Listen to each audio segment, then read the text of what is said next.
Repurposing Notre Dame de Canadiens Church, Worcester, Massachusetts. As a child, I remember the two churches overlooking Worcester Common on tree-lined Salem Street. The church on the left with its graceful white steeple could have been in a Curry and Ives sprint of any large New England town. Next to it, set back, behind graceful elms, stood the cathedral.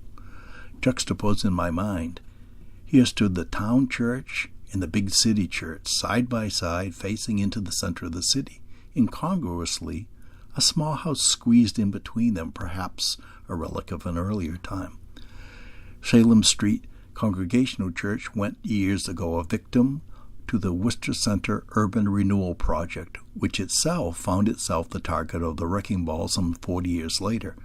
Notre Dame was saved, but is on the block again. In America, I don't think we value beauty or cherish the struggles of our forebears to build on this land. It's all about the utility, the cash value of that piece of land, and how much tax it can generate. No offense, it's just business.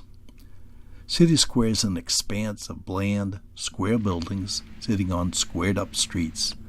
Tall and graceful Notre Dame, sited at an angle to the new streets, is a round peg trying to fit into a very square hole.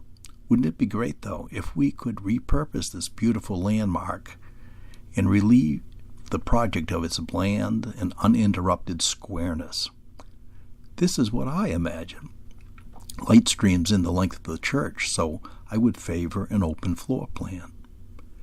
As you enter from Salem Square, the left side remains open all the way back. First you see a play performance area with bistro tables. Continuing on, plants, a fountain, park benches, perhaps a stage set into the left wing. To the right are two levels of shops connected by an open walkway. A nod to the Worcester Center Galleria. The outside balcony on the Franklin Street side of Notre Dame connects to a second-level coffee shop. All the way back, in the semicircular nave, is an open mezzanine-level restaurant with light streaming in from those large wraparound windows. There's even room for an adjoining roof deck, too.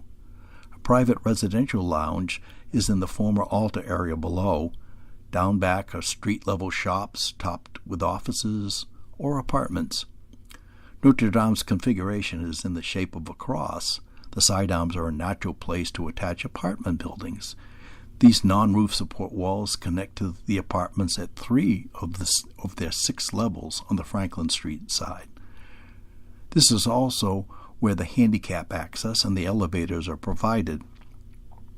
Across the church, to the north side, the Notre Dame apartments link to the city square with an elevated walkway. The church basement could be a mix of residential and community space. The parking lot has room for an additional building, but I like the idea of a green space. How about an open landscape design competition? The plaza out front should remain open.